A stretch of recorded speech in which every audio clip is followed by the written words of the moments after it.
اور بہتر طریقے سے اس کے قریب ہوتا ہے، اور قرآن میں بھی سب سے زیادہ یہی آیتیں مینشن ہیں۔ دوسری کیٹیگری ہے پرلز یعنی موتی۔ یہ وہ آیتیں ہیں جو بتاتی ہیں کہ کس طرح سے ہمیں اللہ سبحانہ و تعالیٰ کے قریب پہنچنا ہے۔ اس میں آپ کا ایمان، آپ کا اخلاق، آپ کے کام، دنیا کے دستور، ہر طرح کی چیزیں شامل ہیں۔ تو اس انڈرسٹینڈنگ کے حساب سے قرآن ہمارے لیے ایک ٹریزر باکس کی طرح ہے، جس کو آپ جب کھولیں گے نا تب آپ کو بے انتہا جواہر دکھیں گے۔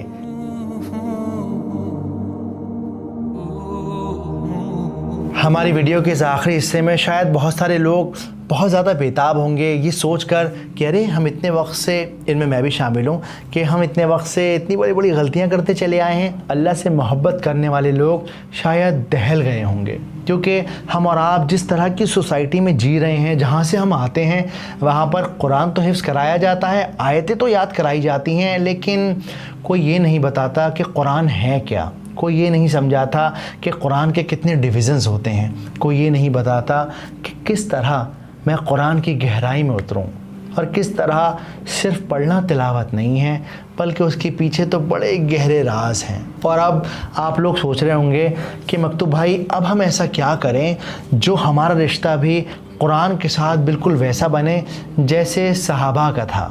سب سے پہلا کام، قرآن کو ایک رسم کی طرح ٹریٹ کرنا بند کر دیجئے۔ رمضان میں، میت میں، نئے گھر میں پڑھنے کے بجائے اسے سمجھ کے پڑھنے کی کوشش کیجئے۔ اور میں ایک بہت زیادہ کنٹروورشل بات کہہ رہا ہوں، لیکن کہنا بہت ضروری ہے۔ قرآن کو اپنی گاڑیوں میں، اپنے گلوں میں لٹکانا بند کیجئے۔ قرآن کی آیتیں آپ کی گاڑی کا انشورنس نہیں ہے، بلکہ یہ ایک بہت زیادہ ڈینجرس معاملہ ہے کہ آپ تو گپے لگا رہے ہیں، آپ کی گاڑی میں گانے بج رہے ہیں، قہقہے اٹھ رہے ہیں، اور قرآن کی آیت وہاں پر اس طرح سے جھول رہی ہے۔ اور اسی طرح ہمیں کوئی حدیث نہیں ملتی، کوئی اوتھینٹک ریفرنس نہیں ملتا جہاں ہمیں یہ دیکھنے کو ملتا ہو کہ کسی صحابہ نے قرآن کو یاد تو کیا نہیں لیکن گلے میں لٹکا لیا، یہ سوچ کے کہ میں اس سے سرکشت رہوں گا، دنیا کی برائیوں سے بچا رہوں گا۔ قرآن کی آیتوں کا مقام آپ کے گھر میں سجاوٹ کے لیے نہیں ہے، آپ کے گلے میں تعویذ کی طرح لٹکنے کے لیے نہیں ہے، بلکہ یہاں یہ دل میں انہیں سنبھال کر رکھنے کے لیے ہے، حفظ کرنے کے لیے ہے۔ تو کیا کرنا ہے آج سے؟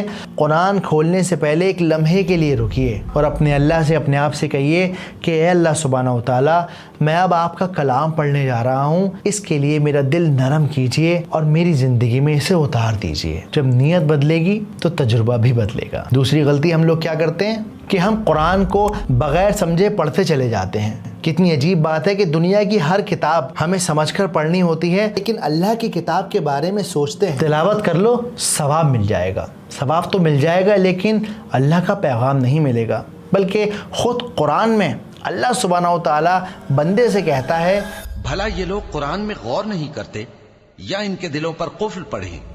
تو روز صرف 10 یا چاہے 2 آیتیں ہی پڑھیں، لیکن ترجمے اور تفسیر کے ساتھ پڑھیے، دھیرے دھیرے پڑھیے۔ جہاں جنت کی بات ہو رہی ہے وہاں مسکرائیے، جہاں جہنم کا ذکر ہو رہا ہے وہاں گھبرائیے۔ قرآن کو محسوس کیجیے۔ تیسرا، کناروں سے گہرائی تک۔ قرآن ہمارے گھر میں ایک سمندر کی طرح پھیلا ہوا ہے، پر ہم کنارے پر کھڑے باقی کاموں میں مصروف ہیں۔ تو وقت نکال کر غوطے لگائیے تاکہ آپ بھی جواہر کو نکال سکیں اور آگے آنے والی اپنی نسلوں کو دے سکیں۔ اس کے لیے تفسیر پڑھیے، اور اگر پڑھ نہیں سکتے تو کم سے کم سنیے اور دیکھیے۔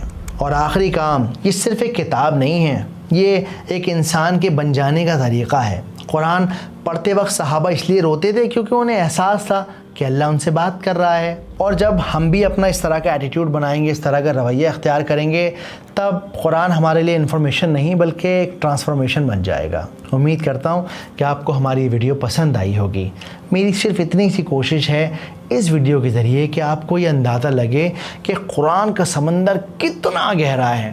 ابھی تو ہم نے کچھ بھی نہیں کیا، کچھ ٹچ تک نہیں کیا اس سمندر کو۔ تو اگر آپ اس قرآن کی گہرائی میں اور زیادہ اترنا چاہتے ہیں تو میں نے ڈسکرپشن میں بہت ساری کتابیں آپ لوگوں کے لیے اویلیبل کرا دی ہیں، آپ جائیے ان کتابوں کو ڈاؤن لوڈ کیجئے، اور اگر یہ کتابیں آپ کی زبان میں نہیں ہیں تو آج بڑی آسانی سے AI کا استعمال کر کے آپ ان کتابوں کو، ان پیجز کو اپنی زبان میں کنورٹ کر سکتے ہیں۔ دعاؤں میں یاد رکھیے، بہت جلد سورہ فاتحہ کا سلسلہ شروع کریں گے۔ جزاکم اللہ خیر، السلام علیکم۔